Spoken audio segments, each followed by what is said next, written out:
Shalom, shalom. First and foremost, we want to give all praise and glory unto Yahweh, by Hashem, Yahushai, by Hashem, double honors unto the elders and apostles of Great Millstone, the elders of Great Millstone, and of course, peace and blessings unto the hopeful elect, the sincere servants of Yahweh, by Hashem, Yahushai, serving in truth and sincerity. So yeah, today we're going to go into the topic of basically what, you have Bishop Nate saying how Esau is going to rebel against the Israelites within the kingdom of heaven, that eventually after 1,000 years, well, basically within the kingdom of heaven, how basically Esau is going to rebel against the Israelites. Which, when you read that scripture in Revelation chapter 20, and we're going to get into it, that guy, he was basically, jumping completely from the future, to the past, and not even understanding, what the scriptures were going into. So, let me get real quick. Well, let's go ahead and get Revelation chapter 20. So it says, Revelation chapter 20, 1, it says, "And I saw an angel coming down from heaven, having the key of the bottomless pit, and a great chain in his hand. And it says, and he laid hold on the dragon, the old serpent, which is the devil and Satan, and bound him up 1,000 years." And we already know that the bottomless pit, of course, is Europe. And it says the dragon, the old serpent, which is the devil and Satan, and bound him 1,000 years. Yeah, exactly. And then when Esau was bound, and of course we know that the physical counterpart of Satan is Esau. And when Esau was bound for 1,000 years, that's symbolic, or really what that was what, from the time of Constantine around the 300 AD up until the 1300s, until basically, the mid-1300s, the Byzantine Empire. Those were the Dark Ages. And during those times, Esau was in, the Caucasus Mountains. He shut up in the caves. He was literally, basically in the caves, right? So that right there. It started before Constantine. I believe Nerva, what the others were going into. Right after Vespasian, Titus, those Edomite Romans. And the analogy that you can use of how Esau, he wasn't just in the caves, he was in Europe. Basically how we are now. They were basically playing part of so-called minorities in Europe. They couldn't progress. Like how we're second-class citizens and we're in the back with the first fired, last hired. That's how Esau was in Europe. All right, that's how Esau was bound 1,000 years. He was in Europe, in the Caucasus, and he was in East and West Europe, but he was the, let's say 3/5 of a man. He was less than, he didn't have the same rights and inventions and knowledge. All the great people that came out of Europe during that time when Esau was bound were Israelites. From St. Nicholas, Nerva, Constantine the Great, all those men were Israelites. Those were the prominent people of Europe, which were Israelites during that time when Esau was bound. Said he a great chain. That's what Esau was, so-called minority, in Europe. Good. Yep. So it says Revelation chapter 20 and 3. And cast him into the bottomless pit, and shut him up, and set his seal upon him, that he should deceive the nations no more, till the 1,000 years shall be fulfilled.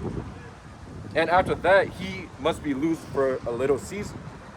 Yeah, and again, we already know that the bottomless pit, like the elder was going into, of course, is Europe.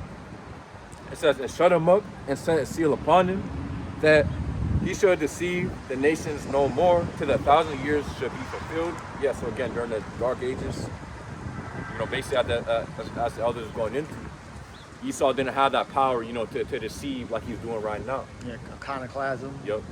Lying about the inventions, Yeah, and then it's a reason why they put the term Dark Ages on what, the Dark Ages, because there was a time... Esau was in the dark. Yeah, exactly. Esau was in the dark. Israel was above Esau, just like how Esau is above us right now. That's the state that Esau was in. Esau was not in the forefront of any technology, the church. All right, Jacob, Israel, the brown and dark-skinned people were ruling Europe. Yep. And then, you know, so it goes on to say, till the 1,000 years should be fulfilled after that he must be loose for a little season. Yeah, and you know, that was when, basically around the time of the Renaissance period. When you think about the Renaissance, I mean, what does Renaissance mean? It means rebirth. So when you think about rebirth, you think about what? Life coming forth, right?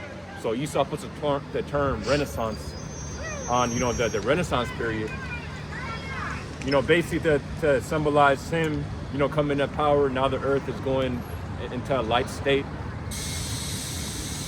And again, that's Esau's pride, that's his mindset. He thinks that his way is the right way, which his way is wicked. It's actually darkness. Exactly. Because he's casting a spell on the world and erasing the past and replacing it with his images. It tells you that in Maccabees, sought to paint a likeness of his images in the books. All right. So Esau, right now, his deception is who he's lying about, who can be saved. He's lying about the images and who the Israelites are. He's lying about history, who ruled during the Dark Ages.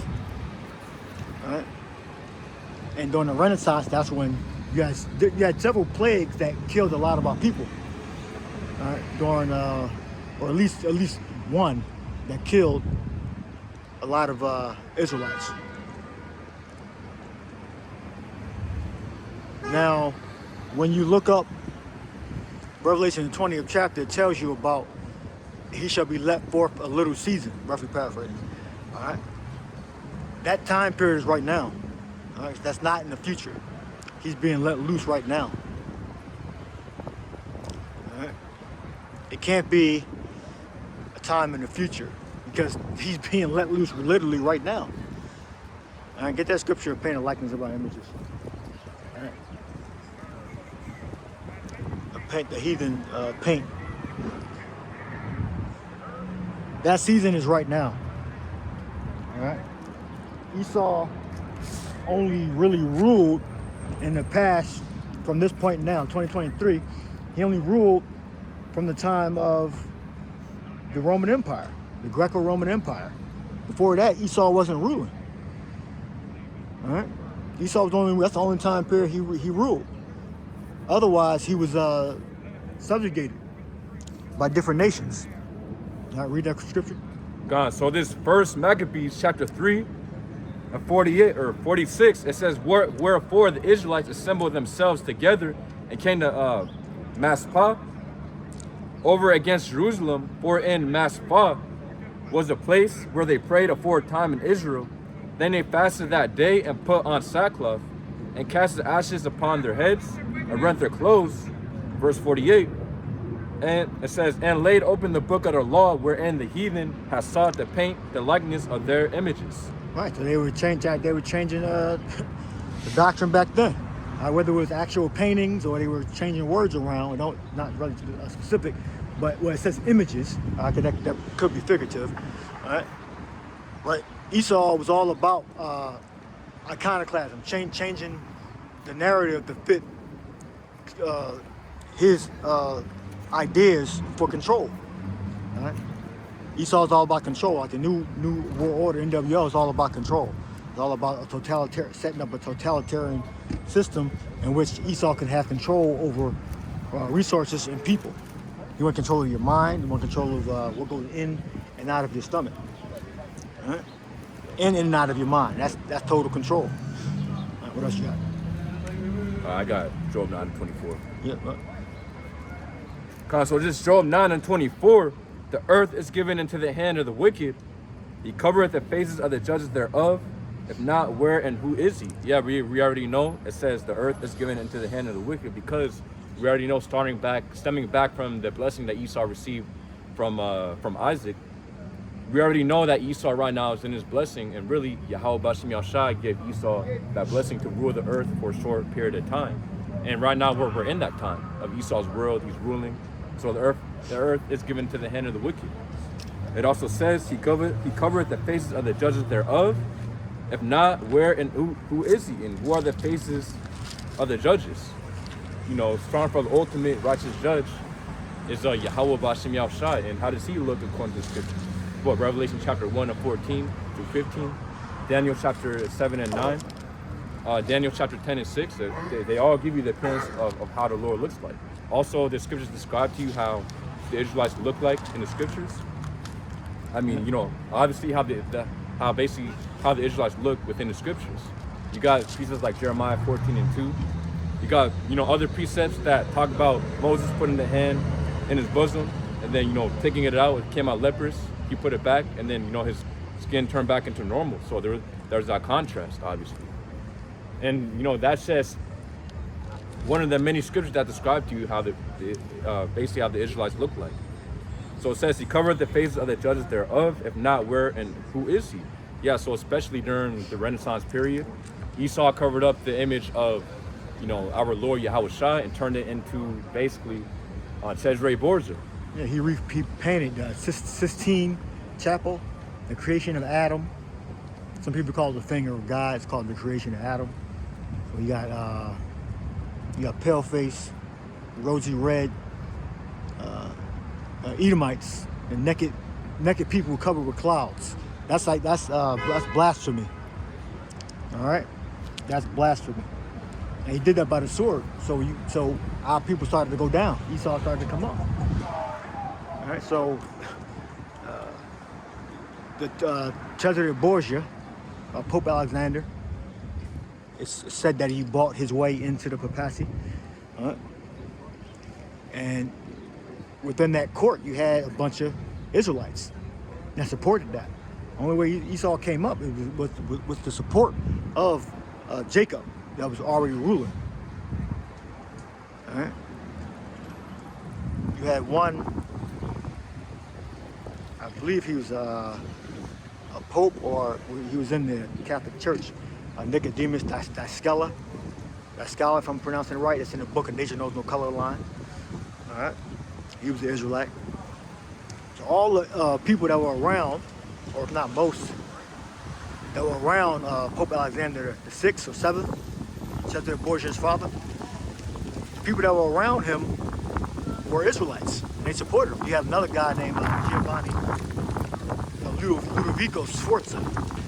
Ludovico Sforza, right? He was a descendant of the Moors, which are our ancestors. And he paid for Leonardo da Vinci to paint, I think it was Leonardo da Vinci, to paint the Last Supper painting. All right? He was known as Ludovico Sforza was known as Ludovico El Moro, which means the Moor. Ludovico the Moor. All right? So he was a descendant of Israel, of our ancestors. All right? So that made him an Israelite. So he supported the whitewashing. All right? Esau got into power with the support of the Israelites. All right? Give me put in the preset. I want you to put the drink offering to that number.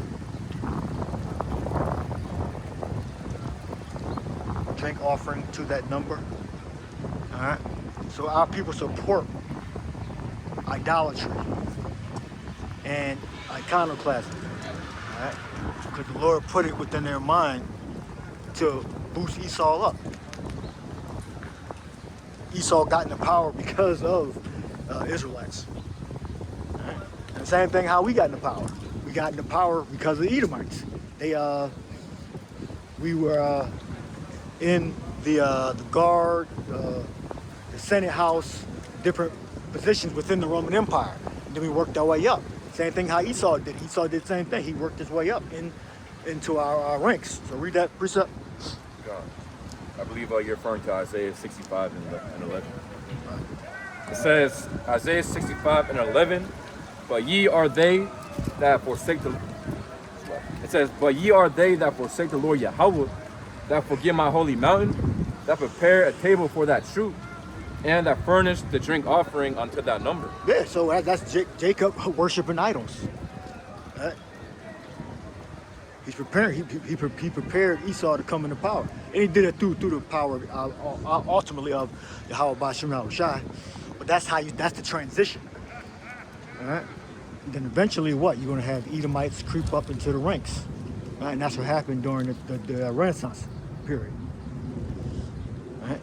Look up the different plagues that were going on during the Dark Ages. Plagues of the Dark Ages. And I'll read it from the scriptures. This is Genesis 27. This is Esau's blessing. Esau's blessing. Genesis 27. And we had 39. And Isaac his father answered and said unto him, behold, thy dwelling shall be the fatness of the earth, and of the dew of heaven from above. Genesis 27:40. Secondhand smoke is a motherfucker, boy. Man. And by the sword shalt thou live, and shalt serve thy brother. And it shall come to pass, when thou shalt have the dominion, that thou shalt break his yoke from off thy neck. All right? So by the sword shalt thou live, the first part. So that's Esau's blessing, meaning he's going to have the power to make advanced weapons to subdue the earth. All right? And during the time of either David, I believe, he broke from slavery, because Esau was in slavery under Israel. And I believe during the time of David, if I'm not mistaken, about the time period, Esau got the dominion. All right? But then there was various captivities where Esau was subjugated again. There are accounts when you had Israelites pushing Edomites off of cliffs. All right? But then Esau also spread his seed out. You know? I believe the Macedonian Empire was one of the empires or regions in which he escaped to. So he wasn't just in the land of Edom, in the south of Judah. All right? Esau spread out. All right? You got that document? So it says the Black Death was a devastating global epidemic of bubonic plague that struck Europe and Asia in the mid-1300s. There you go. That's how a lot of people died. And the Lord, Yahweh B'Shem Yahushai, he used that to get Esau numbers up. All right? So he put it within Esau's mind. He put that intelligence back in Esau's mind. All right? So read that scripture. It should be loose a little season. Stay there where you at on the document, and then read the 20th chapter of Revelation. About to be a little season. All right, so the Lord put that intelligence in Esau's mind. All right. Yep. So he could think evil thoughts. What the Russians going to do pretty soon. All right. That's the thing that Esau does. The Lord gave him that knowledge. Those ideas.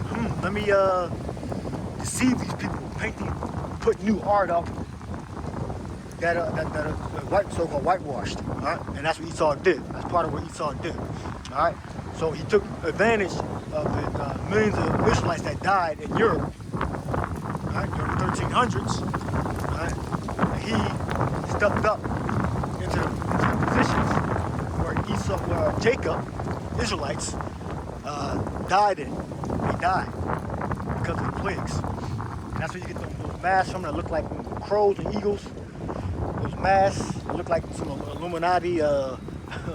Look up the movie Tom Cruise. I forget the name of that movie. Tom Cruise. Look, Google that movie. Tom Cruise. The Illuminati movie. It's escaping me right now. Kubrick directed it. Stanley Kubrick. Eyes Wide Shut. Eyes Wide Shut. They wear the masks. Those are actually medical masks. I believe they had those masks to protect you from breathing in the different, microbes or whatever it is. That's where the medical technology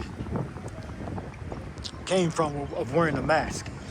All right, eyes wide shut. They gave you an example of those masks. But the main point is the black plague, or bubonic, it's called bubonic plague, killed out a lot of Israelites, those that were in those prominent positions, and that gave Esau the advantage to step up in Jacob's place. All right, so the Lord brought us down and brought Esau up. So read that precept. God.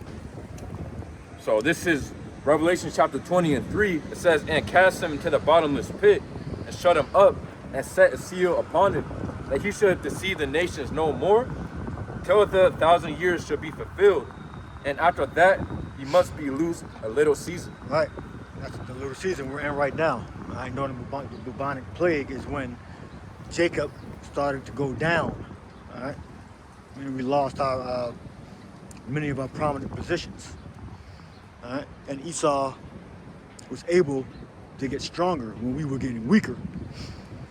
Yeah. And basically I wanted to add also, it goes to show you how the Lord has to move, basically a lot of just for Esau to have power, to rule, the Lord has to move a lot of chess pieces for Esau. According like the Black Death. Because as you can read, it says over the next 5 years, from basically October 1347, it says over the next 5 years, the Black Death would kill more than 20 million people in Europe, almost 1/3 of the continent's population. So that's how you know the Lord sent that plague, because hey, it was time for Esau to get back a rulership. He did it by the sword. Genesis 27 and 40. And by the sword shalt thou live, and shalt serve thy brother. Right? See, that was his blessing. And it shall come to pass when thou shalt have the dominion that thou shalt break his yoke from off thy neck. I believe that was talking about the time of David, but you can apply it to other places also, because it happened again.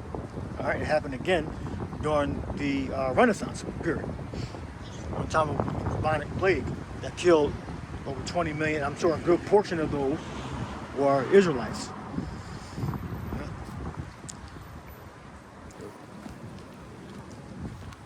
I get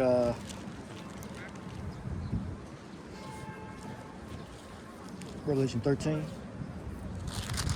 Another beast. Starting at 15.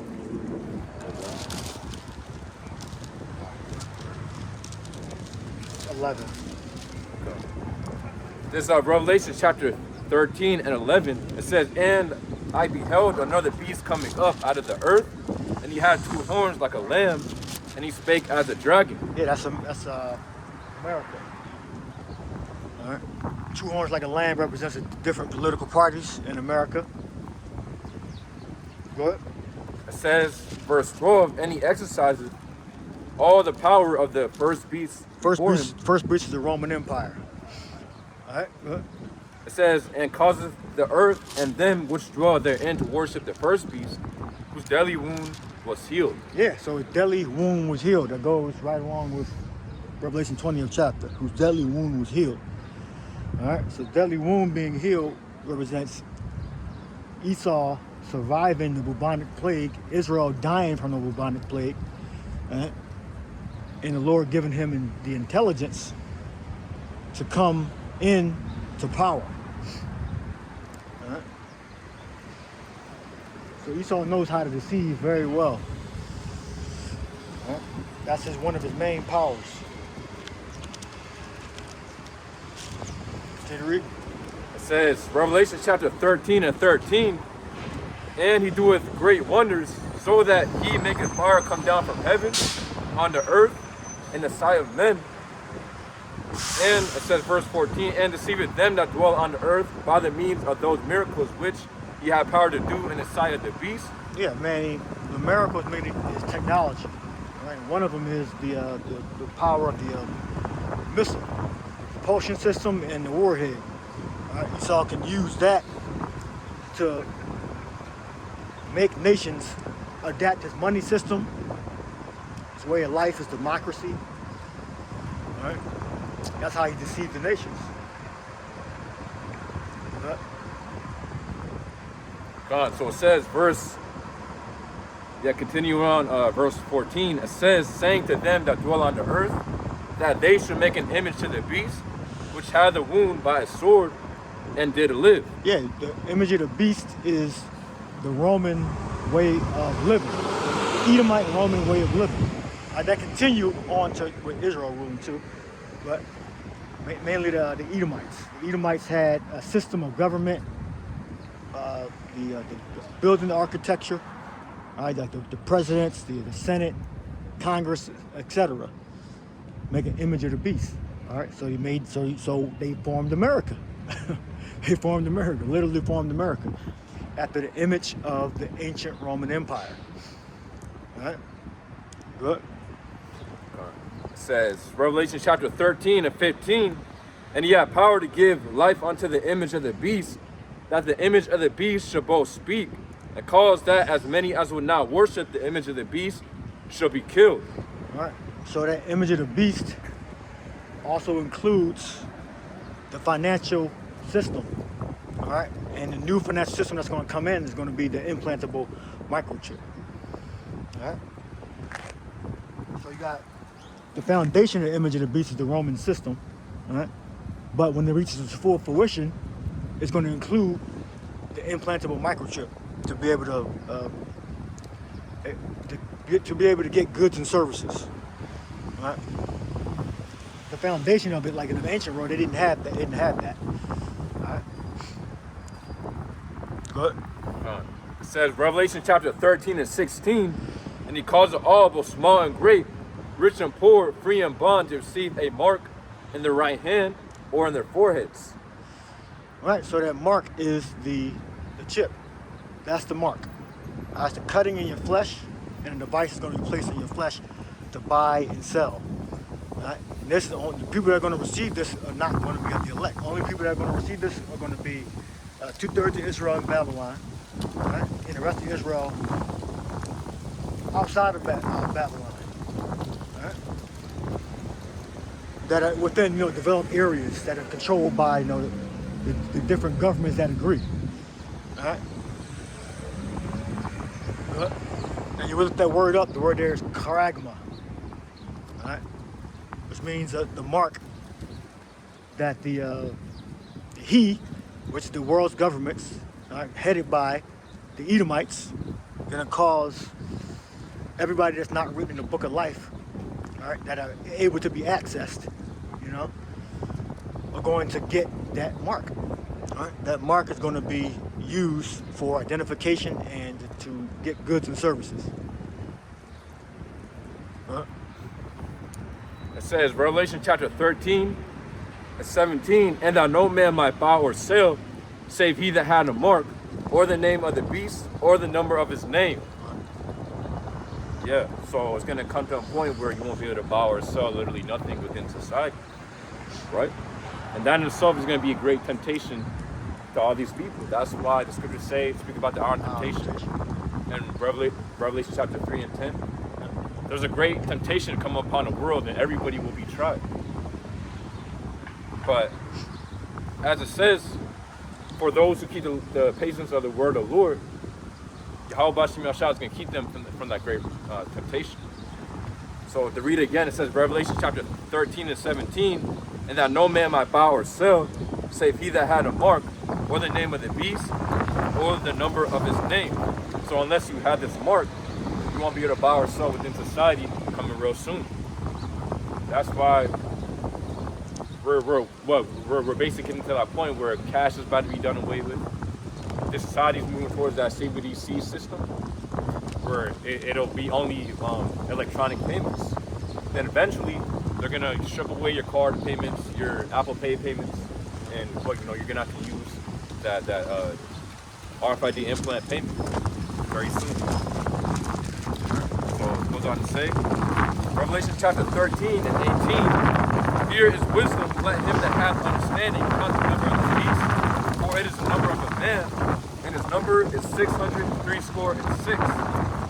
And we already know Esau loves to use that number. 60 means 60. So literally 660 and 6, or 666. And we already know if you look at the barcode, every barcode has 666 within it. Also, you know, within Esau's company logos, he always, you know, seemed to be using that number. Why? Because that's a number right there. Yeah. That's how we know that the mark is a device. It is not something abstract. It's something physical. Like vocab alone say, oh, it's not something physical. Or something along those lines. All right? It's something physical. It's absolutely something physical because he said that that's his number. 666. That's more evidence how we know it's something physical, not something abstract, figurative. All right? It's something physical because it gave you, it said a mark, and then it said it has an actual number also. And it's going to be,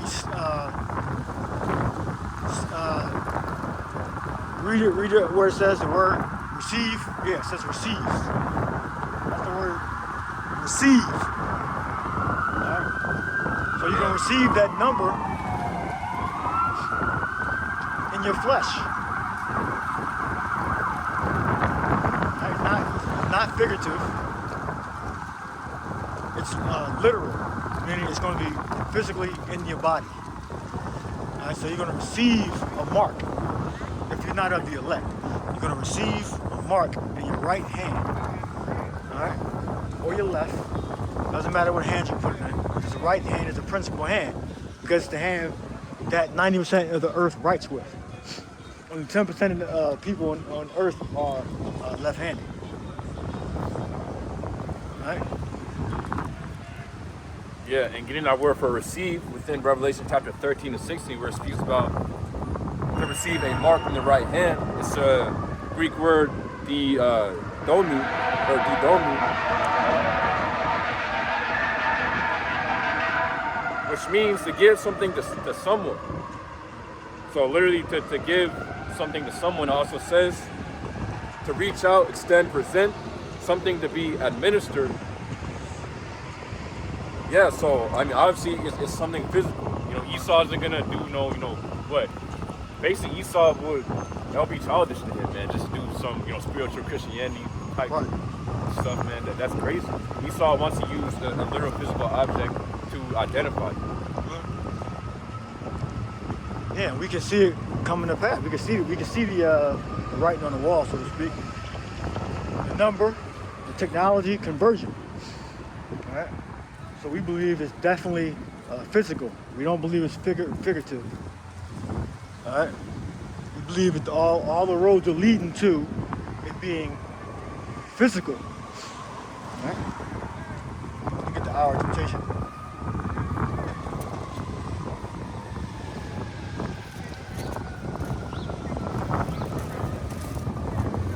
Revelation chapter 3 and 10, it says, because thou hast kept the word of my patience, this is how Shai speak about it in this red letter. It says, because thou hast kept the word of my patience, I will also keep thee from the hour of temptation, which shall come upon all the world to try them that dwell upon the earth. Yeah, so it says, because thou hast kept the word of my patience, I will also keep thee from the hour of temptation, which shall come upon all the world, to try them that dwell upon the earth. So obviously, Yahushua literally got to put a spirit on you to resist the hour of temptation. Obviously, it's going to be something very great. Tempted to take that mark. Yeah. Because you're not going to be able to buy or sell. So you're not going to be able to eat or have a way of living.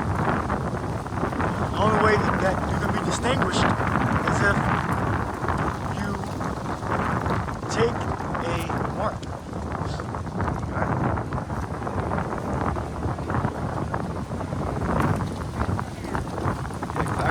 So to read it again, it says in Revelation chapter 3 and 10, because thou hast kept the word of my patience. Yeah, for those who are serving Yahweh Shai, being patient, doing this work in this ministry. It says, I will also keep thee from the hour of temptation, which shall come upon all the world, to try them that dwell upon the earth. To try them, to mean to test. Seeing if you're going to take benefit. Alright?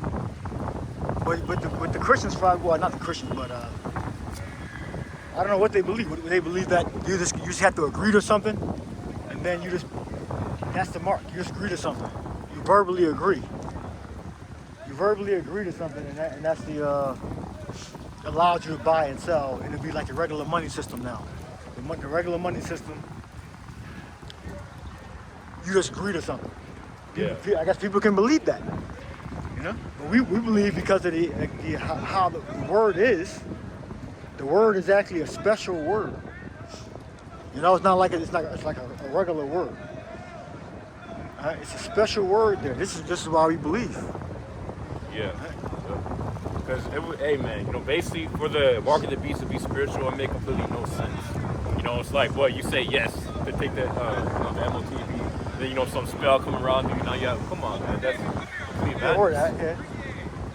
You know, you got some Jake saying that the mark of the beast is something spiritual. Because again, that makes completely no sense if you look at how Esau runs. Literally how Esau runs his society, how he rules the world. Right. It's physical. I mean, the stuff that goes on back doors, you know, he does in a secret. But concerning the stuff he puts out forefront, it's physical stuff.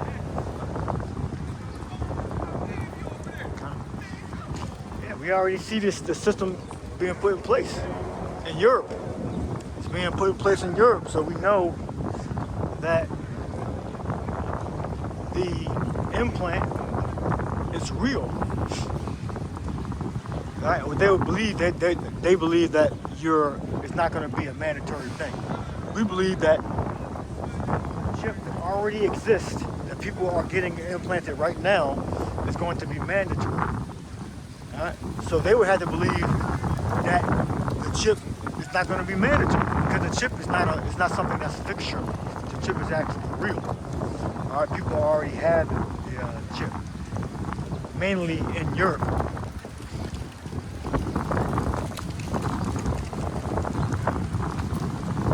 Well, just could just speak about.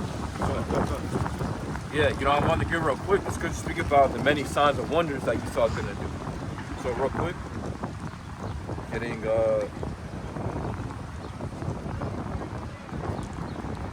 this is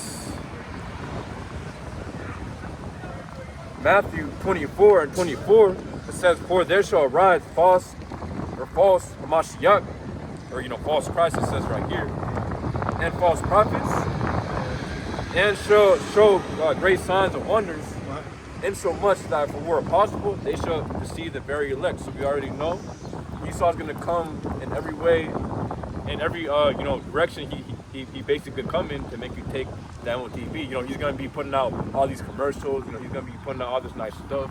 You know, some guy, basically got his implant, connected to his Tesla. And then basically he could hop out, and then they could help him parallel park or some shit. Just some stupid shit like that. Just many things Esau's gonna do. He's gonna use the celebrities to push it. You're gonna have LeBron James probably pushing his MOTB. But you got this new Apple VR headset. You're probably gonna be able to connect with that, do some crazy stuff. So we already know Esau's gonna come with many temptations, and then that's just really the entertainment aspect. Once your food, your lifestyle is threatened, your housing, your job is threatened. That's what's really gonna get even more serious.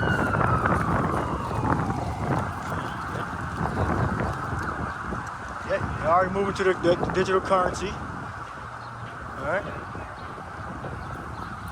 Their money is already digital, but they're making it so payments can be settled instantly instead of having to checking account having to clear, your credits having to clear. They're trying to make it settle on both ends very quickly. That's the technology. Prophecy says that knowledge shall increase. That's part of it. We're turning internet speeds, being able to see, move faster than we could move with the machines, and also settling payments quicker. Knowledge shall increase. So we'll be able to get the payment settled quicker. And that all is converging on RFID implantable microchip. Right? From technology, getting faster, becoming more convenient. Right? So we believe that all these things are converging on the point of a digital currency. Right? Which Revelation 13:16 is speaking about a digital currency, meaning you're gonna have a chip that's gonna be linked. You'll be able to access your financial information through that chip. Right?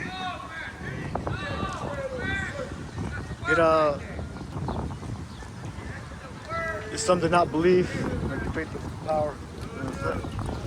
In Romans, what if some did not believe?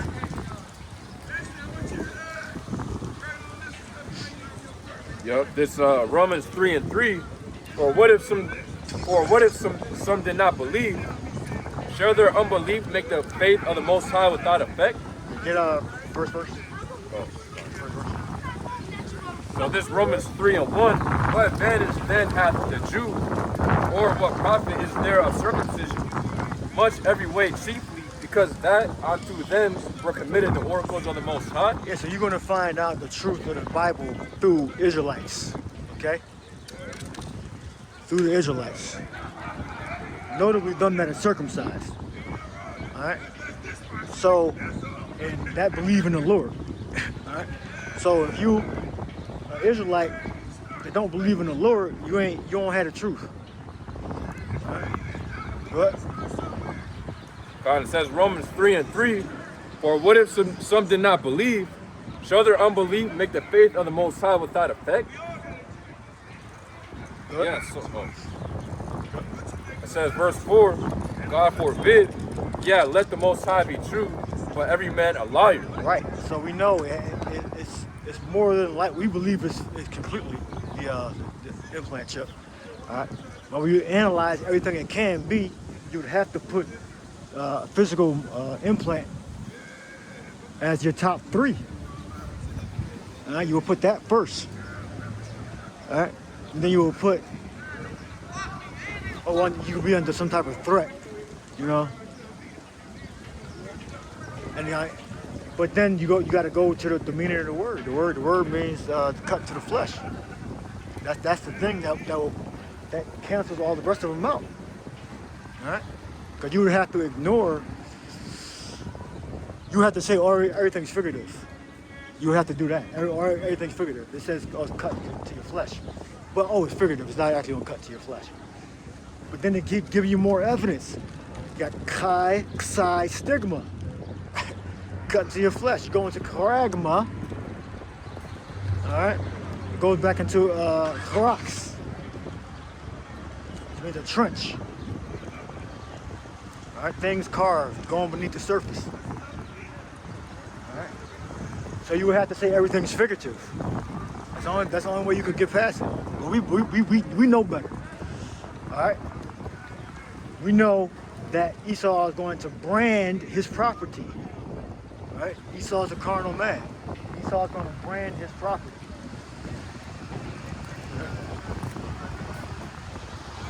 So get 666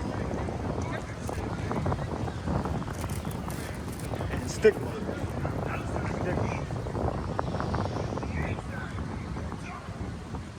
Chi, psi, stigma.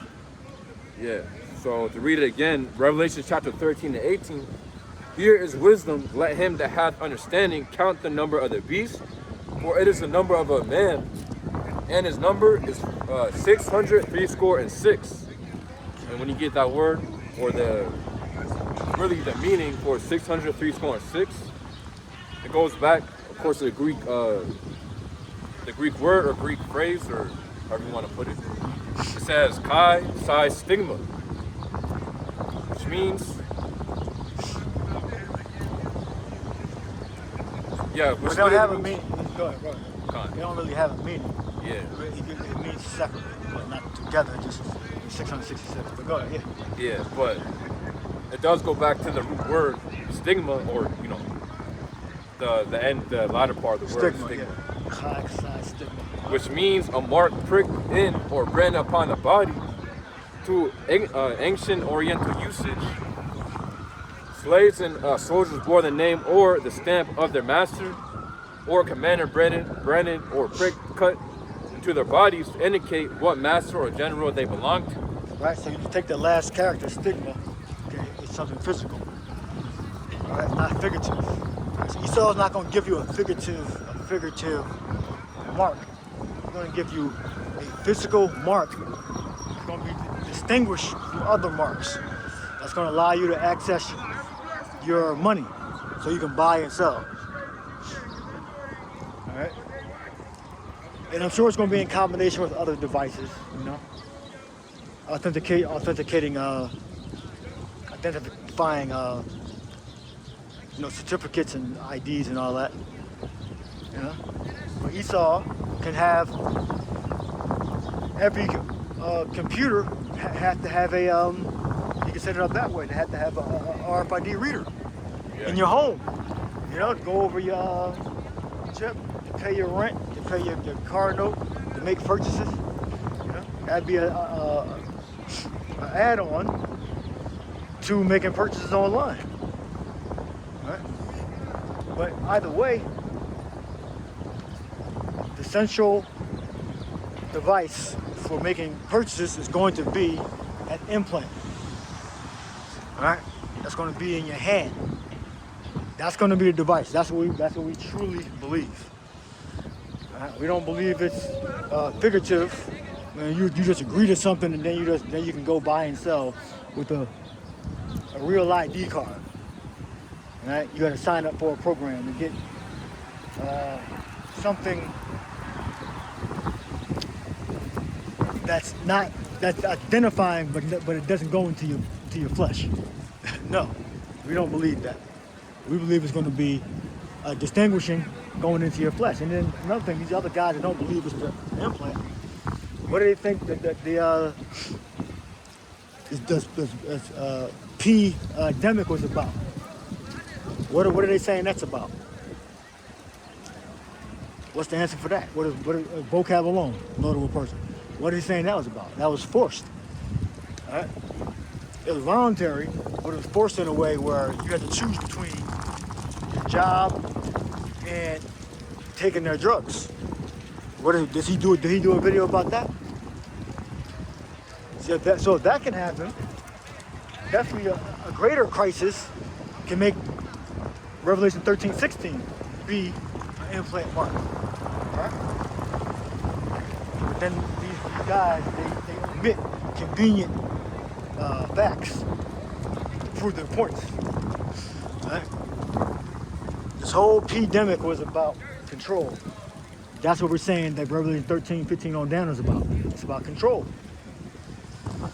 Right? He calls us all, both small and great, rich and poor, free and bond. Calls. He calls us. Yep. So to read it real quick, it says Revelation chapter 13 and 16. It says, and he calls all, both small and great, rich and poor, free and bond, to receive a mark in their right hand or in their foreheads. And when you get that word for causative, it's the Greek word poieo, which means to make. Yeah, it says with the names of things made, to produce, construct, form, fashion, etc. To make ready, to prepare, to acquire, to provide a thing for oneself. Make ready. Make ready. Yeah, and if you don't get that, if you don't receive it, if you don't take heed, you're gonna get put to death.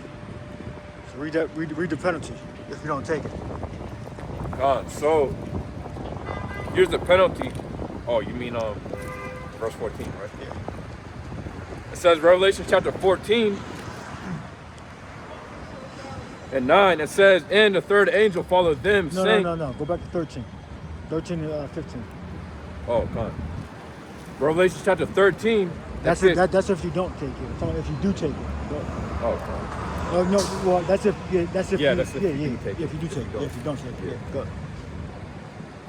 So it says Revelation chapter 13 and 15, and he had power to give life unto the image of the beast, that the image of the beast shall both speak, because that as many as would not worship the image of the beast shall be killed. Should be killed. So the full image of the beast includes that mark. Alright? That's the full image of the beast.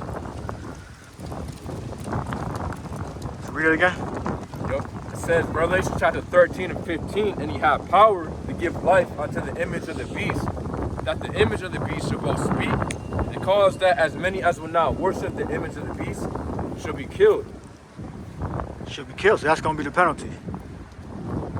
Death. If you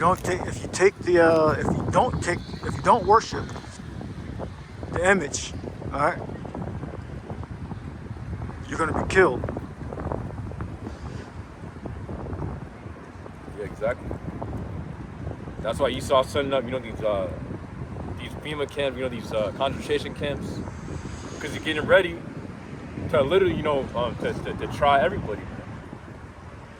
More importantly, he's looking for the prophets, because basically Esau wants to capture the prophets and make them literally bow down the knee to Baal, bow down the knee to the image of the beast, and to take that MOTV. But we already know, again, according to Revelation chapter 3 and 10, it'll be impossible for the elect to take that MOTV, because the Lord's gonna put a spirit in them to resist it. Our temptation, the test.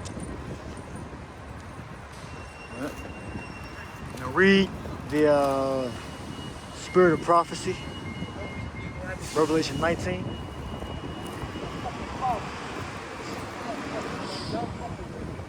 So it says, Revelation chapter 19, and 10.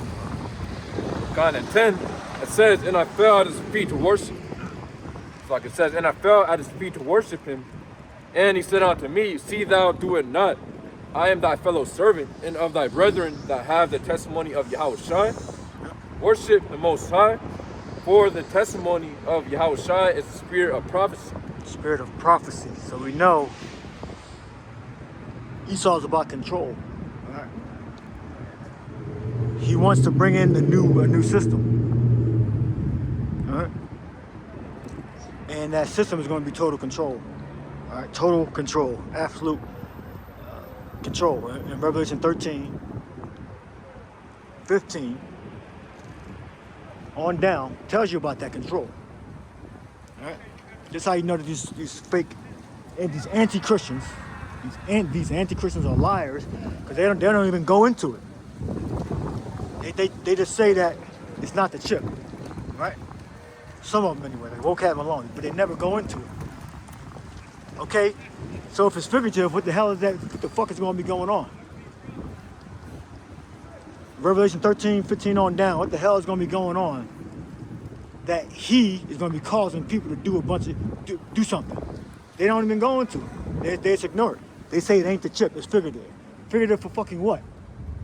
What's going to be going on during that time? That the government is going to be implementing this figurative mark. What the hell is he going to be doing? For what? Why is he doing it? That's how you know that they don't really know. They can tell you what it ain't, but they ain't going to tell you what it is.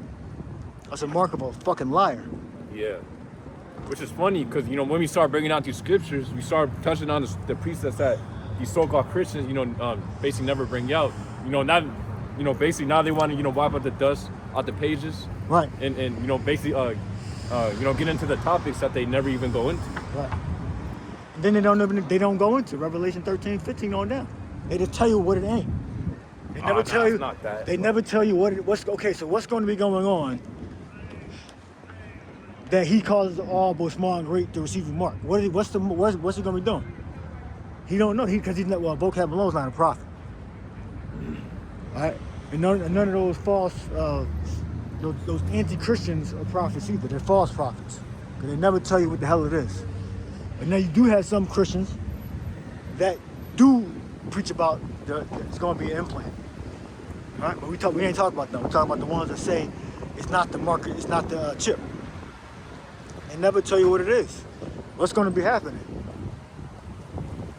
What's going to be happening during that time where that's the question.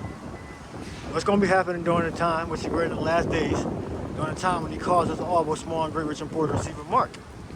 Answer that question.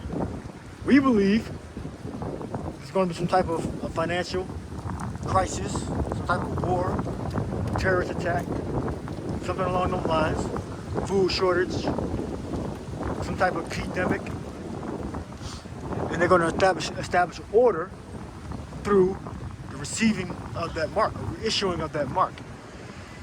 All right? And we believe that's going to be the implantable microchip. You got a precept? Yeah. Oh, actually, I wanted to add real quick. I was doing a lesson. Basically, I was looking at this Instagram video with Jake out of Whole Foods, and they basically had that Amazon One payment or whatever, where you can use your palm for payment. Yeah. And Jake was like, he's like, basically they're asking, can we still do cash? Oh yeah, we can still do cash, man. Basically, how they would never do no palm payment in their life. That's what they were saying. And then when I was going to the comments, man, you actually had a lot of it looked like Edomites or Christians that were saying, oh yeah, this is just getting the people ready for the RFID. They were saying it. They were actually saying it. See, that's good. Yeah, it's a lot of people waking up to that, man. How the mark of the beast is the RFID implant. It's becoming clear, and the Lord's making it clear, man. He's literally putting it right in your face. So it's no excuse. So for these guys who are trying to say that it's not, hey, it's a probability. Especially, these guys been in, they call themselves Israelites. They've been in truth for, a vast amount of years. And now, all of a sudden, they're trying to say that this the MOTB isn't the RFID implant. Hey, it's a huge probability that them guys are paid off. Right. Yeah, because the thing is, why would you say it's not? Absolutely not. You would just say it's figurative, or most people would say they don't know what it is. They don't even say they don't know what it is. They just say, oh, it ain't what you said. They try to avoid the fact that they don't know. So they're not prophets. All right? This is it's clearly saying, it's talking about cutting into the flesh. All right? But it's going to cut into your mind. All right? Well, what's with all the preparation for it to be physical? None of that. So to them, none of that means nothing. Everything's being prepped for it to be a physical mark that's going to go into your hand. They even had the brain chips, right? That's called spinal bypass technology. So if you have a spinal injury, like get shot, the cops shoot your ass, you get shot up, whatever, you can't, find to a wheelchair because your spine is fucked up, right? Or your neck, yeah. So basically, the brain signals can't get to you through your spine, which is the transport system, and then the let's say the nerves or the different electric that comes from your brain, roughly paraphrase, that comes from your brain to your spinal cord can't activate your muscles, all right? Because your spine is fucked up. So the bypass technology bypasses the spine and goes straight to your muscles. Yeah. All right? And they do that via a chip. Yep. And that's many of the signs and wonders that Esau's gonna come with. Right? Basically causing the blind to see, the deaf to hear, the lame to walk. Yeah. Just like how Yahushua was doing, Esau wants to come in that manner. Right? But this time Esau wants to be, that one who's basically glorified for his signs and wonders. And then how much more of a temptation is gonna be for you to take that with all these signs and wonders that are coming. That Esau's preparing to put out, and it's literally on the news of people walking. They have a brain chip in their head. Yep. I've done videos. Yeah, I've done videos. You might shaking on a walker. Like, oh, he can walk. Before he couldn't even walk. He couldn't do nothing. All right, and they do have external ones too that go on the outside. But if that doesn't work, then you got to get the implant on and screwed into your brain. All right? The point is that the technology exists, and that's what we believe. So why would you just say it's not the chip? and everything is converging onto the chip. That's because either because we're saying it or that's too scary for them to handle. They're in total fear of that. All right? I think it's a combination of both. All right? They're in total fear. They can't believe something like this would ever happen. All right? And they're not of the elect. If you don't believe that, you're not of the elect. All right? Yeah. And some guys are obviously, super comfortable receiving that check, man. So that 501c3. And they believe that they might take it anyway. That could be another thing too. That's not really a big deal. You just 1, 2, 3, it's done. You got the mark. So they might thinking about actually taking it. Just how men and women think differently. You got different mindsets, thoughts, and all that from our Creator. All right. People that want to take that chip, they think differently. Oh, there we go. All right. So don't think everybody thinks. We think differently. People think differently. They have different thoughts with their moral compasses.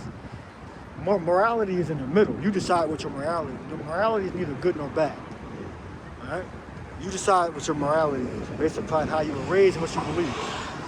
All right? So other people's morality is that they have no problem taking a mark, taking a chip in their arm. We are diametrically opposed from taking implant in your body anywhere. Because we think differently. All right, we had the mind of Yahweh Shai. Give me that. But we had the mind. It says Mashiach. So you can't. The reason why they can't believe and we believe.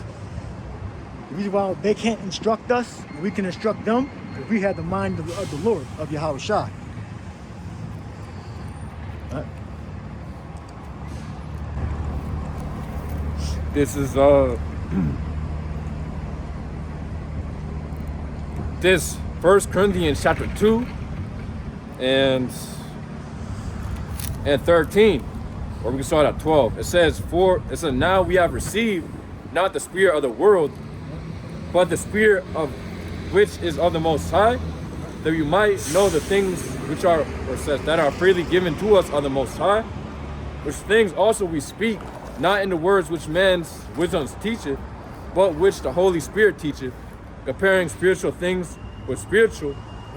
But the natural man receiveth not the things of the Spirit of the Most High, for they are foolishness unto him. Foolishness, yeah, natural men. Now, we know that because we're actual thinkers, we can conceive that. Conceive means to take in whole. That Esau is so much of a devil that he would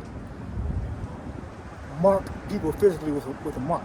That blood is nothing to him. So why the hell was a damn chip? Chip is fucking nothing compared to killing 10,000 people. A chip, your damn chip in your arm, that's nothing. Esau used to cut ancestors' feet off for fucking running. The Northern Kingdom too. Spaniards. Right. Edomites in America, Edomites that was coming from Spain. Cut your down so you couldn't fucking run no more. Alright? So putting a damn chip in your arm ain't nothing. Nothing. On a mass level.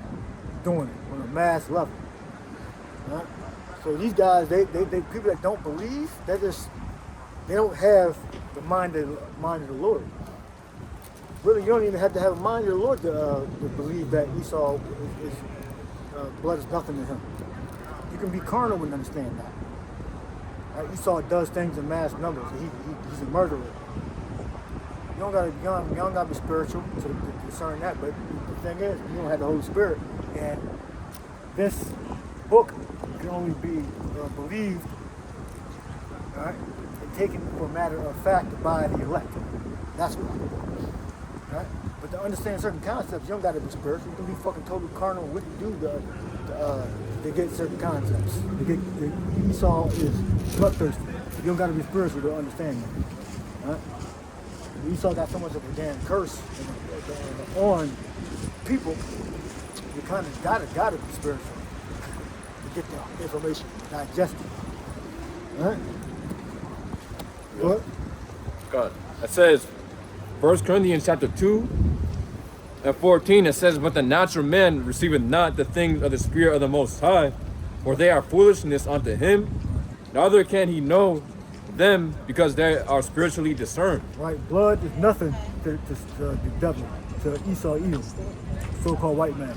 Blood is nothing to him, so it's not beyond the realm of belief that he will put a chip in everybody. Right? Satan incarnate is not unfamiliar with blood. Right? When you get that chip in you, you gotta cut, you gotta go into the flesh. Right? Very simple to understand. It's not, you don't gotta be deep to understand Esau being bloodthirsty. Esau wanting to control. Right? Esau controlling. Tax. Tax so damn much. That's why we're so fucking poor. Tax so damn much. Doing a decent job. Very savvy. Right? And inventive. You know, pragmatic to get a decent amount of money because we tax so damn much. Esau, that's how you keep you poor. So blood is nothing for Esau. Get that precept? Blood,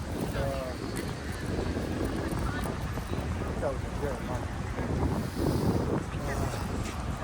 No, Nehemiah.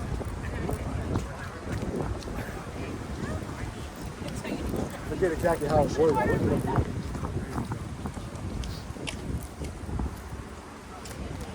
Go to it's the book of Ezekiel.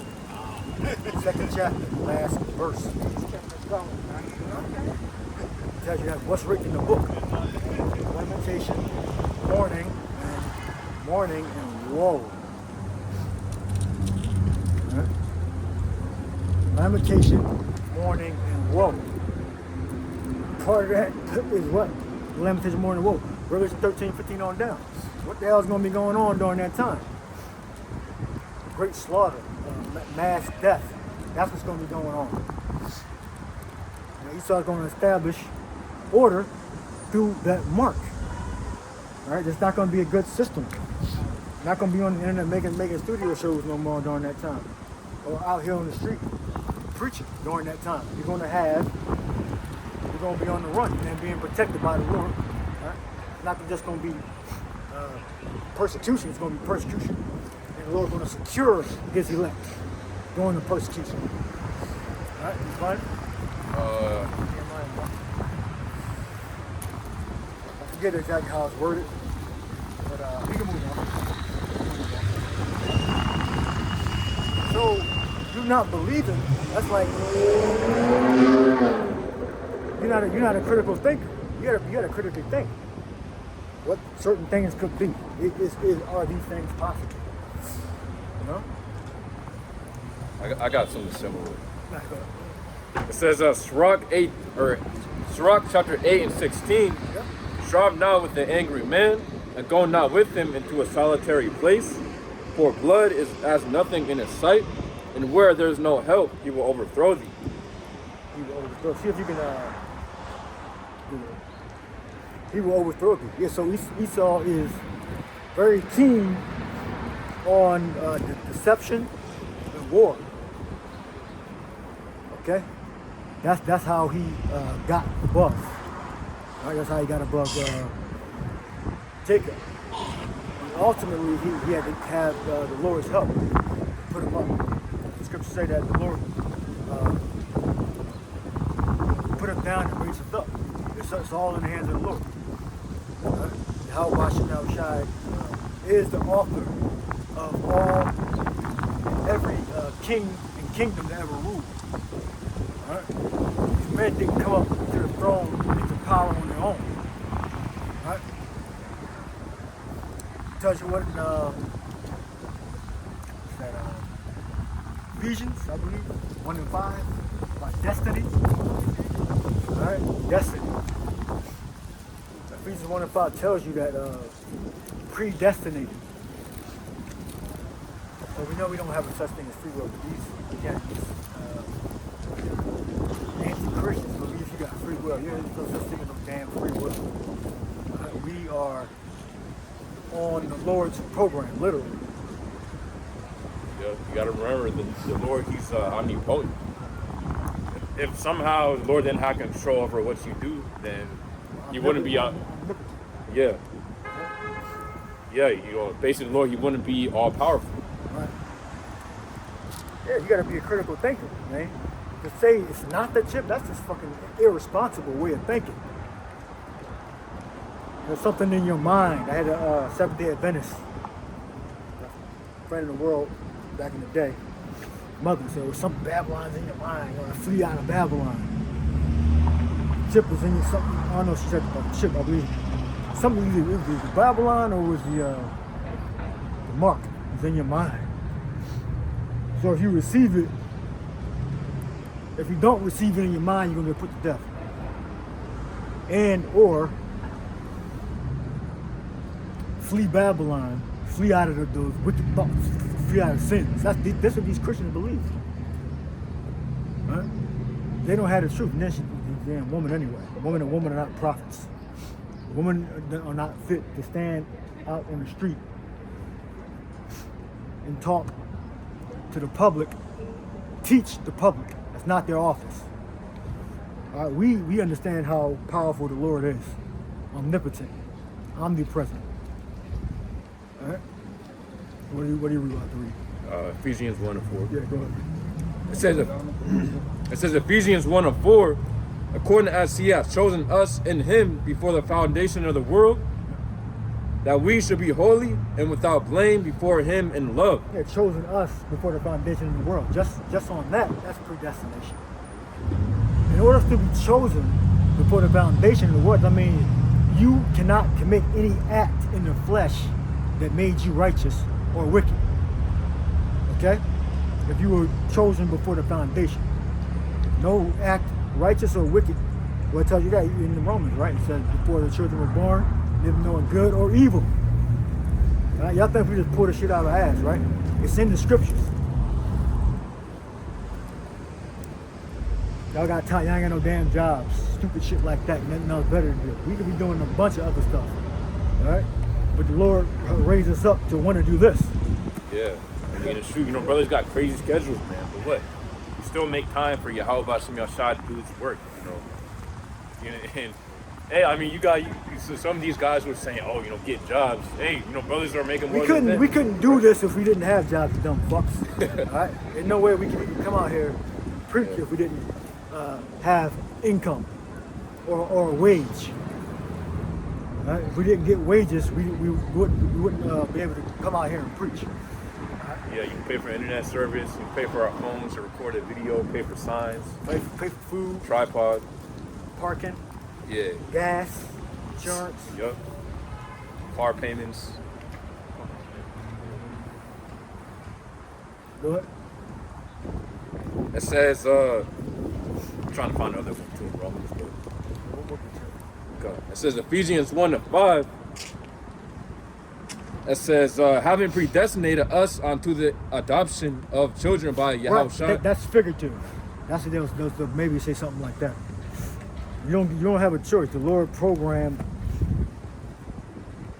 the righteous and the wicked and the ones that are in between, the other nations, the heathen, all right, to go about a certain way. Right? So you got to critically think. Okay, once you, I heard the elder apostle Bar say this, once you understand that the Lord, the Most High Yahweh, gave Yahweh Shai the blueprint to create all creation, all right, and write our scripts, you are sitting above everybody else on the planet. Everybody else on the planet, they're small. You're in God mode at that point. Once you actually understand that concept, understand that fact, that every step is dictated by the plan that the Lord set in motion. Give me I got the definition for predestinated. So the definition for predestinated is pro oriazo in the Greek within Ephesians 1 and 5. So it says to predetermine decide beforehand in the New Testament of the Most High decreeing from eternity the foreordained appoint beforehand. Right, So, yeah. Yeah. So, I was about to say, the Lord predestinated the first fruits, literally from the foundation of the world. All the fruits. Literally everything, man. All the fruits, yeah. Yeah. The first fruits, as pertaining to the elect right there, yeah. But yeah, the Lord predestined, everything. And real quick, I'm going to get Romans chapter 9 and 15. Yep, bro. So this Romans chapter 9 and 15, it says, "For he saith to Moses, I will have mercy on whom I will have mercy, and I will have compassion on whom I will have compassion. So then it is not of him that willeth, nor of him that runneth." Right, it is not of him that willeth, meaning I want. You say I want, I want to, I am doing. It is not of him that willeth, but Nor of him that runneth, that go about, do something, but but of the Most High that showeth mercy. there's the Most High that shows mercy. All right, so everything is orchestrated literally by powers, by Yahweh Shai. He is operating off of the pattern that he saw. Yahweh, give me a pattern. Put in the search pattern. Mountain. The Lord told, Yahweh told Moses to organize everything after the pattern that he saw. All right, this is the same difference. All right, when it comes to the seraphims, mercy seat, menorah. All right, it was instructed to Moses to design it after the pattern which he saw. So Yahweh Shai authored everything after the pattern that was given to him by his father, Yahweh. So it's a definite pattern that Yahweh Shai followed. So we're following the same pattern that Yahweh Shai put in place, and we can't break from it, no matter what. The reason why that I was chosen to be out here to preach, my brother wasn't, my father's son, is because he's operating according to the pattern that was designed. Right? Now we're operating on that same pattern that was designed. We're preaching right now. My age, my current, my height, weight, all that is all predetermined. It was designed according to the pattern that Yahweh Shai saw. Yahweh put forth. And he created it. Yahweh Shai created the pattern. Go ahead. Go ahead. Yeah, we'll start up a little bit.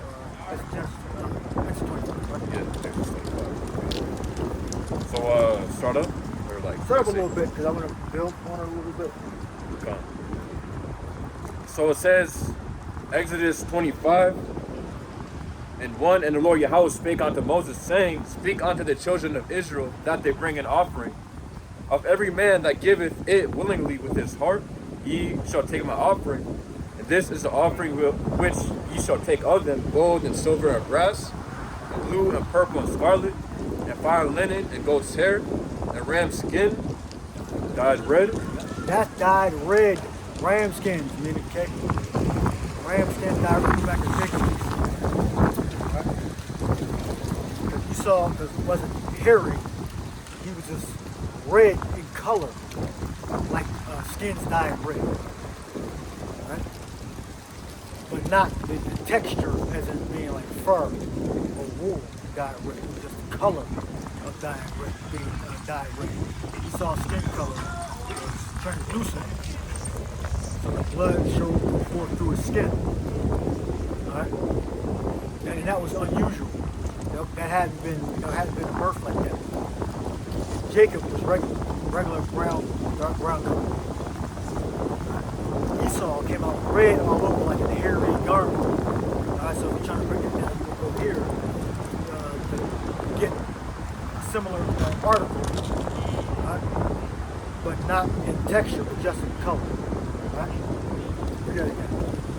Yeah, I'm on the Abraham. That's why Abraham called Isaac. That's why Isaac named Esau Issachar, meaning wasted away his seed, because he came out red, and it was basically add on to others' point. It was basically nothing like that ever coming, or basically. Or what's the There was never a birth. Yeah. You know, basically it was never a birth that happened. You know, of a baby coming out red out of one. But continuing on, it says Exodus 25. Exodus 25 and 5. It says, "And ram skins dyed red, and badger skins, and shittim wood, oil for the light, spices for anointing oil, and for sweet incense." Yep. So everything had to be placed exactly and created exactly how it was told to Moses. And Moses would tell that to his tribe, the priests. They were going to organize everything together. Now the rest of the tribes had to actually help bring supplies to the organization. The Levites would organize it after what Moses saw. And Moses saw all this. All right. Moses was a great, one of the greatest prophets that ever lived. Moses saw this. Yep. What's it say? Exodus 25 and 7. Onyx stones and stones to be set in the ephod. Yeah. Ephraim. The ephods. So it says Exodus 25 and 7. Onyx stones and stones to be set in the ephod and in the breastplate. It says verse 8, and it says Ephod is the garment, I believe. The breastplate goes on top of the ephod. And for the priest to wear it.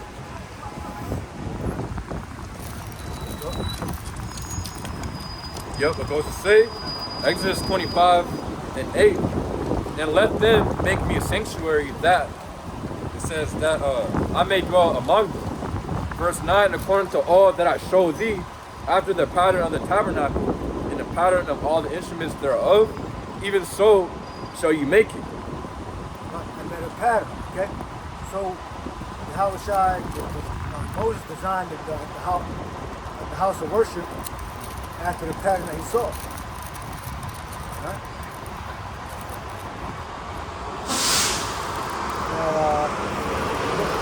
Pattern, mount, and how many times did it come up? Did it come up one time or many times? Pattern, mount. Oh, 40. Alright, read all four. See thou doest after thou sawest on the pattern of the mount. So the point is that Moses was to build according to what he saw. So the same thing, Yahushua built this universe after the pattern that the Most High showed him. Alright, so it goes Yahweh, the Father, Yahushua, the Son, and then you have man.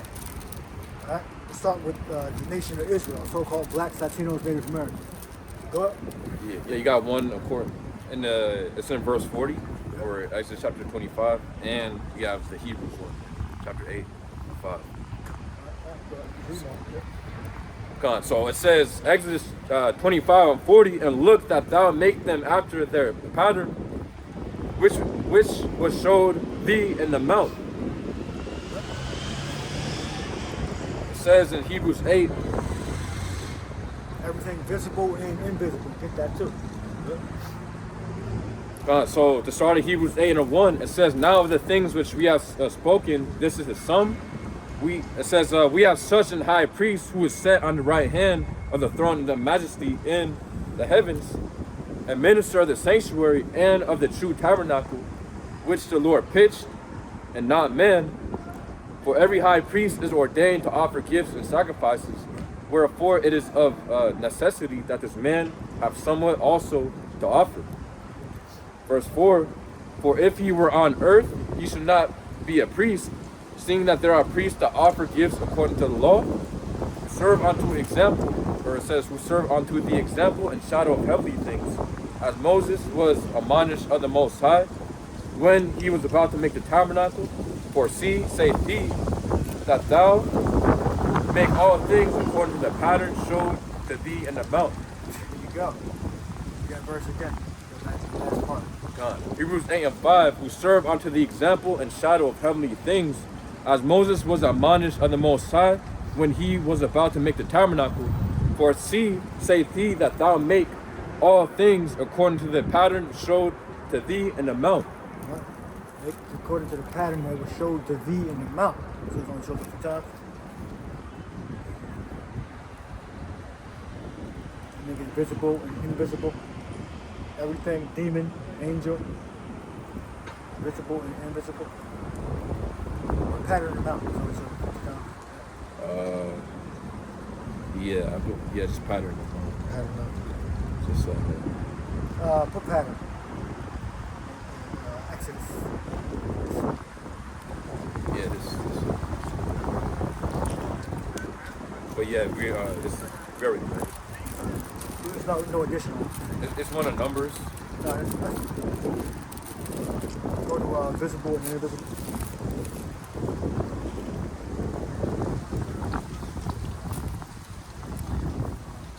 It may be worded differently also. It might be to say with sauce. It might just say mountain. But we think I get the point that it was according to the pattern. Carrying out the Lord's design. Yahweh's design as commissioned by the Father. Alright? And get children being either born, not good or evil. Alright? So you gotta be a critical thinker.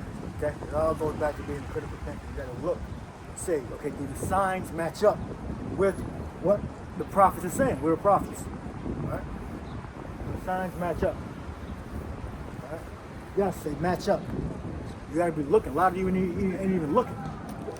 All right, you got the digital currency, you got the cryptocurrency, and then you got the government digital currency.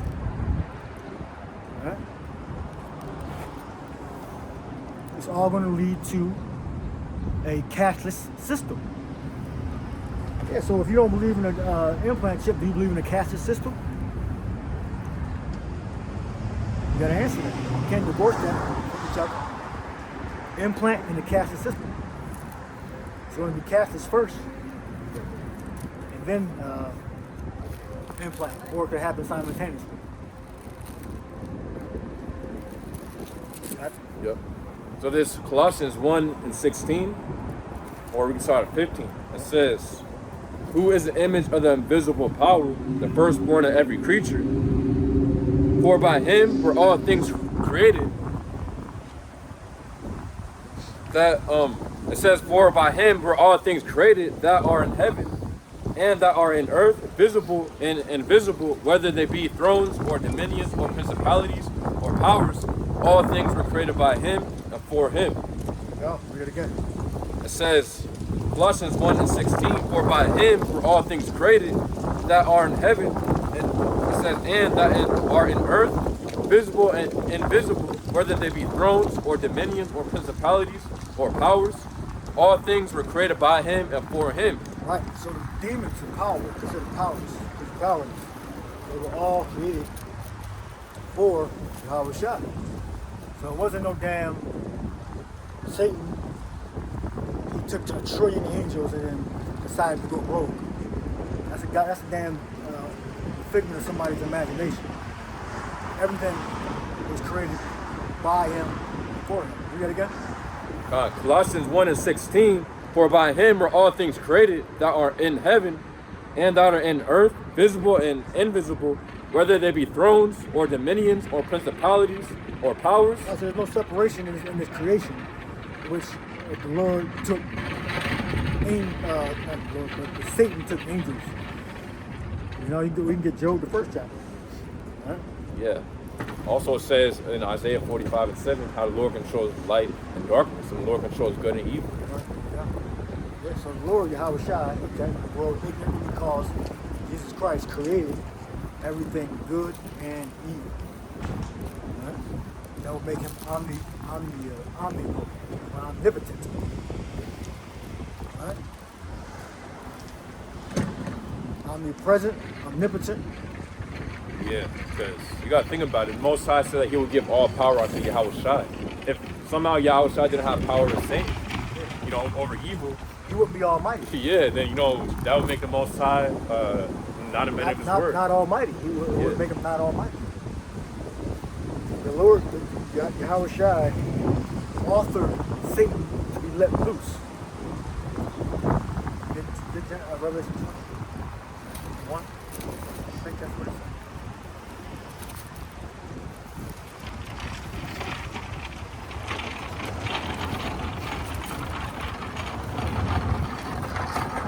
Revelation 20:1, it says, and I saw an angel come down from heaven, having the key of the bottomless pit. That's probably Yahushua. It's one of the angels, but they be Yahushua.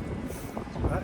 So Yahushua has the power over the keys. Remember that Yahushua also said he had the keys to hell and death. Right? So Yahushua got control of a lot of keys. So in order for him to have control of those keys, that would make him have control over evil. Okay?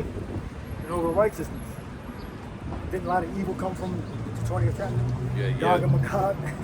Yeah, the angel is Yahushua, the other apostle. So we know that Yahushua is almighty. Right? We'll say Matthew, the last chapter. All power is given to me in heaven and in earth. There's no place called fucking hell, guys. Get over it. There's no place, Earth's core or whatever, which that's a theory anyway. But the Earth's core is going to be taken out, and people are going, you're going to go down to the Earth's core and burn forever. Yeah, that's a myth. That's a myth.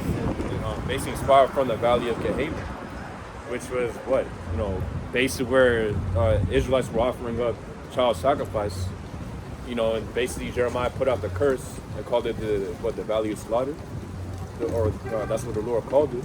And eventually when the heathen, started having rule over Jake, eventually, that idea of a spiritual hell, came about and evolved into basically what you see today. Basically the common preaching of the spiritual hell, which is completely non-existent in the scriptures. Yeah, some Israelites made up. Israelites started and made it up. Then Esau just took it over. Israelites made it up in Israel and in Greece. All right, 'cause we were in both areas. And then Esau took the myth over. And now everybody fears going to hell, going to burn in hell forever if you don't become a fucking Jehovah's Witness. Well, they believe you get put out of existence if I'm not mistaken. They are, the Jehovah's Witnesses, they believe, they know that the hell is the grave. They know that. But the other Christians, the Jehovah's Witnesses are Christians too. So they believe different shit. The Jehovah's Witnesses believe you're going to be put out of existence. If I'm not mistaken, that's what I remember learning that as a man. And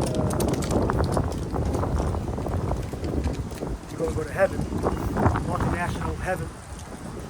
All colors and nationalities are going to be there, happy. Right? That's all bullshit, right? Only the Israelites going to be ruling, and the other nations are going to be in service to Israel. As it's written, we're going to suck the breath of the Gentiles. Yep. It goes on to say, Revelation 20:2, or 1 again, it says, and I saw an angel come down from heaven, having the key of the bottomless pit and a great chain in his hand. And he laid hold on a dragon, the old serpent, which is the devil. Well, so if you believe in that anti-Christianity bullshit, then that means that most Yahushua controls Satan. If you believe that, in the mythology, told you right there. We have to believe that. So Satan is not out. The point is, Satan is not out of Yahushua's control. Satan is not out of Yahushua's control. Remember, then he rebuked Satan in the damn wilderness. We're going to get that too. We're going to close up. We're going to get those points and get proof that the Lord controls Satan. Yeah. All right? Boy, wait a minute. Didn't Paul? Wait a minute. I thought Satan was just this rogue being. Didn't Paul unleash demons on people? You people don't know what the hell. You don't know the scriptures, man. We're going to get it. We're going to go. Yahushua writes that. We're going to get all of those scriptures. And it was that one scripture where Yahushua, basically put the rebuke out on those demons. They basically fled into the pigs. Yeah, that's another one. Yeah. The wilderness, and he commanded those demons to go into the pigs, the swine, and they drowned in the water or whatever. So the Lord controls Satan. All right, he takes orders from Satan takes orders from the Lord. All right, everything we already read in Colossians, everything visible and invisible, whether the powers, principalities. All right, they just people are high off of Greek and ancient Israelite mythology, the Renaissance mythology, and high off of that shit. Alright? So it says,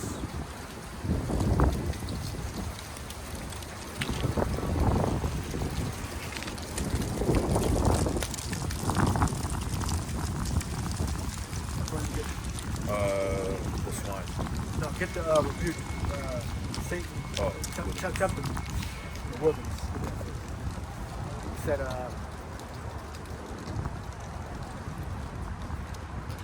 thou shalt worship the Lord thy God, and him only shalt thou worship.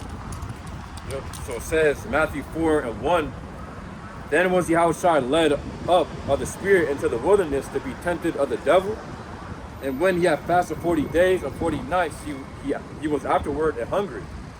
And when the tempter came to him, he said, if thou be the Son of the Most High, command that these stones be made bread. Verse 4, but he answered and said, it is written, man shall not live by bread alone, but by every word that proceedeth out of the mouth of the Most High. Right, there's something that probably went over your head. Another season brothers.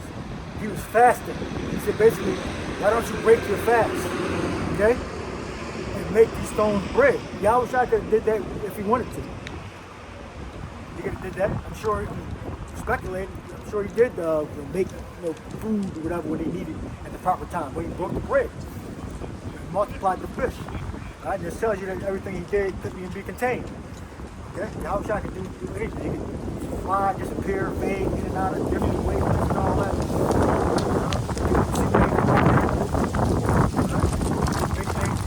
Heaven came to appear. Alright, pull to your visible light. Alright. Yup, it says Matthew 4:5, then the devil taketh him up into the holy city, and setteth him on the pinnacle of the temple. Verse 6, and saith unto him, if thou be the Son of the Most High, cast thyself down, for it is written, he shall give his angels charge concerning thee, and in their hands they shall bear thee up, lest at any time thou dash thy foot against a stone. Verse 7, it says, Yahushua said unto him, it is written again, that thou shalt not tempt the Lord thy power. Yeah, thou shalt not tempt the Lord thy power. Yeah, because he's Satan, or the Lord. Yeah, he was, the Lord had the authority over Satan. Satan's Lord is Yahushua. Alright, so Satan's Lord is Yahushua. He said, thou shalt not tempt the Lord thy God. The creator was Yahushua, and Satan was the creation. Read that verse again? Yup, it says, Matthew 4:7, Yahushua said unto him, it is written again, that thou shalt not tempt the Lord thy power. With a tip me. Test. Try out to see whether something is or isn't. Yup, it's a Greek word, ekirazo, which means to prove, test thoroughly, to put proof of the Most High's character and power. One of his creations rebelled. Yo, he can tell you that Ecclesiasticus, if I'm not mistaken, I forget how exactly worded. Angels are mighty in strength, ready to do the Lord's business. I'm paraphrasing, I forget exactly where it is. You know where it is. Find it. Yeah, the angels are not going to break their rank. There's no such thing as out of order angels or imperfection. It comes to the powers. The heavens are in complete order. As it is written, Yahushua said, so be in heaven, so be in earth. So that's going to be, so the order that's in heaven is going to come down to earth. Right? The heavens are in perfect harmony, absolute harmony. So the Lord's people eventually will be in absolute harmony. We're going to reach perfection. Right? During the time in the kingdom of heaven. Right? Then the earth is going to be paradise again. The earth is going to be in order again. The earth is going to be in the full strength. Yield her fruit. Proper strength, proper strength. How to go against it? Angels are mighty in power, mighty in strength. Maybe mix a few precepts up.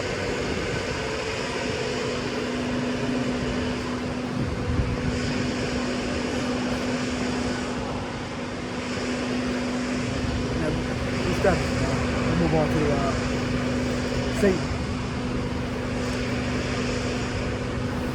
So continue. No, we go to the next precept.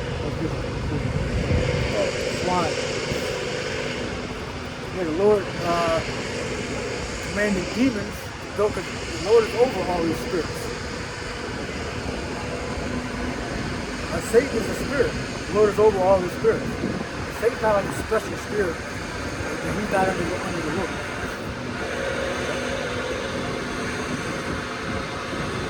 Yep. So it says. Go to the point. It says Mark 5 and 8. For he said unto him, come out of the man, thou unclean spirit. Yeah. So the Lord had dominion, authority over those evil spirits. Absolute authority. There's no damn fight. And he said, it says, and he asked him and said, or it's like it says, and he asked him, what is thy name? And he answered, saying, my name is Legion, for we are many. And he besought him much that, it says, he would not send them away out of the country. Now, there was, it's like it says, now there was there nigh unto the mountain a great herd of swine feeding. And all the devils besought him, saying, send us unto the swine, that we may enter into them. What? It says, Mark 5 and 13, and forthwith Yahushua gave them leave, and the unclean spirits went out and entered into the swine. And the herd ran violently down a steep place into the sea. They were about 2,000 and were choked in the sea. Wow. Yeah, so the Lord controls those spirits. Okay? The Lord has dominion over those spirits. Alright? Give me the last one.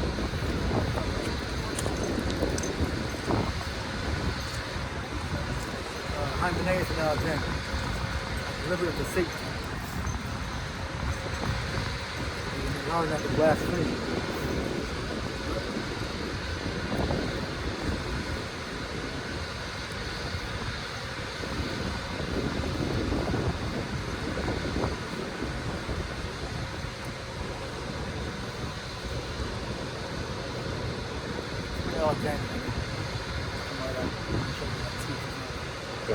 So it says, 1 Timothy.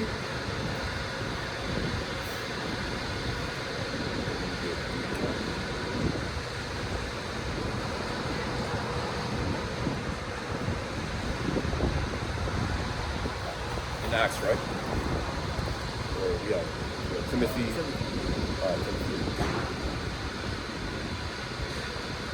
So it says, 1 Timothy 1 and 19, holding faith and a good conscience, which some having put away concerning faith have made shipwreck, of whom is Hymenaeus and Alexander, whom I have delivered unto Satan, that they may not learn to blaspheme. It says, 1 Timothy 1 and 19, holding faith and a good conscience, which some having put away concerning faith have made shipwreck, of whom is Hymenaeus and Alexander, whom I have delivered unto Satan, that they may not learn to blaspheme. Read deliver. God, so the Greek word for deliver is paradiomai, which means to give into the hands of another, to give over into one's power or use, to deliver to one something to keep, use, take care of, manage, to deliver up one to custody, to be judged, condemned, punished, scourged, tormented, put to death. God, look, get Matthew 10.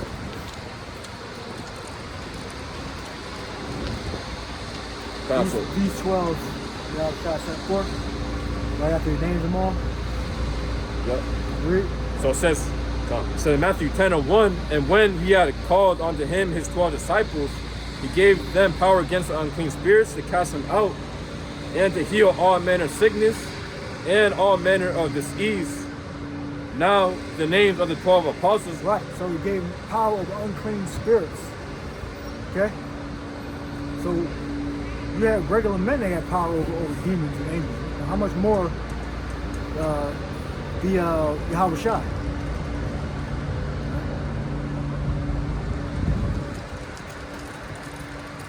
Tell me about judge angels. Judge angels.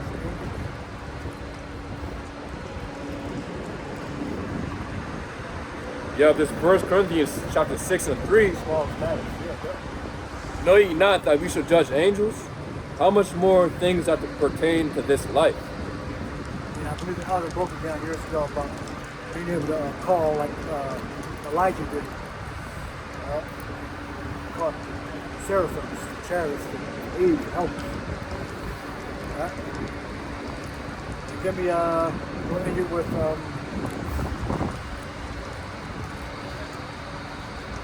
go back to Matthew 10 and then read the beginning part and read after the names are spoken.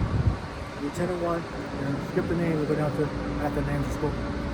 Good. So it says, Matthew 10:1, and when he had called unto him his 12 disciples, he gave them power against unclean spirits to cast them out and to heal all manner of sickness and all manner of disease.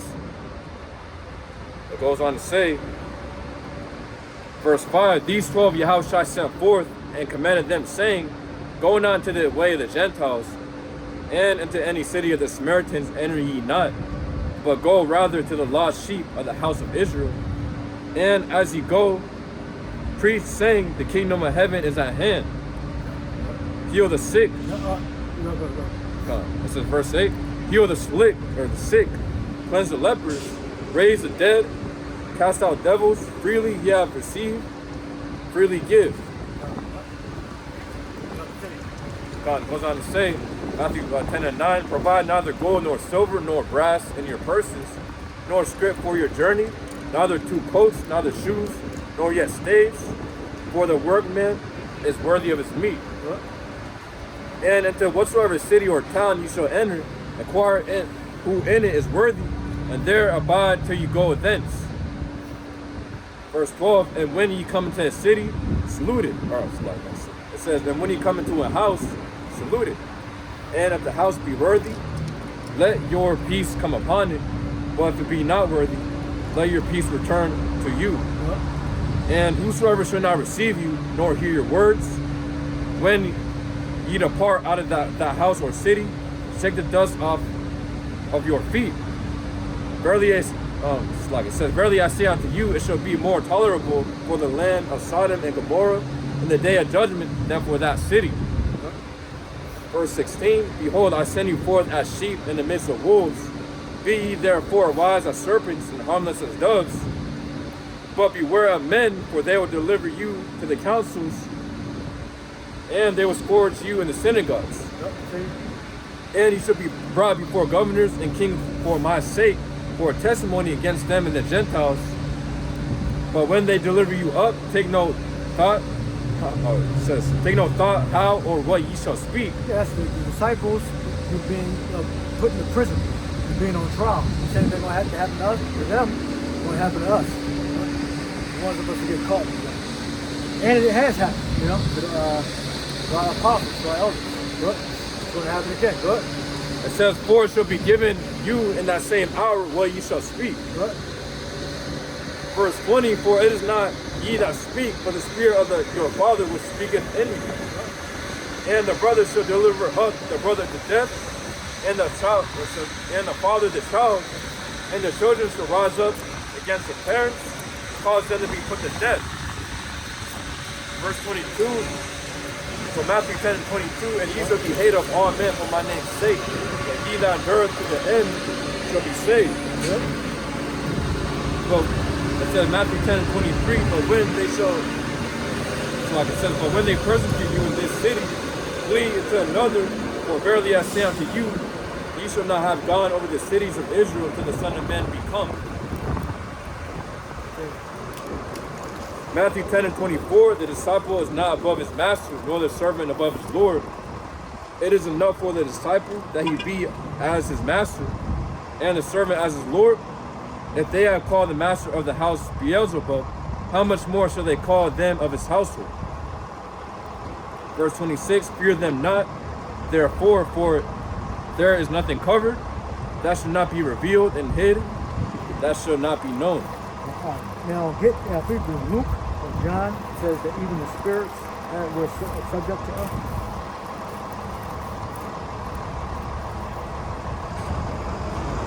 One of the other gospels. It might be in Matthew. We were saying about 2 by 2. Not mentioning anything else. Yeah, Luke 10 and 20. Luke 10, 20. Read it. So this is Luke 10 and 20. Notwithstanding in this, rejoice not that the spirits are subject unto you. Go up a little bit. Oh, yeah, come on. It says, Luke 10 and 19, behold, I give unto you power to tread on serpents and scorpions, and over all the power of the enemy. Nothing shall by any means hurt you. Notwithstanding in this, rejoice not that the spirits are subject unto you, but rather rejoice because your names are written in heaven. So the spirits are subject even to the prophets, the evil spirits. Right? So we know that Yahushua controls Satan 100%. Right? He does the bidding orders of Yahushua. Last one, Matthew 28.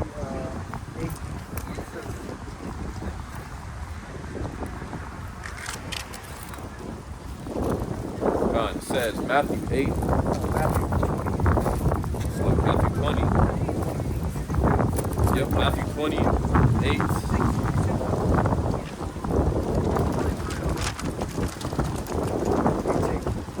Matthew 20. Yeah, Matthew 28 and 18. And Yahushua came and spake unto them, saying, all power is given unto me in heaven and in earth. Yeah, that's it. All power in heaven and in earth. All right, there's such thing as some hell, that's spiritual hell where you're going to burn forever and ever and ever and ever and ever. And you're torn apart. Demonic shit done to you. All right? All power is given to Yahushua in heaven and in earth. All right? Yeah, you want to bring out? Yeah, that's what's good. All right? Guys, I hope y'all were edified. Shalom, next lesson. Shalom.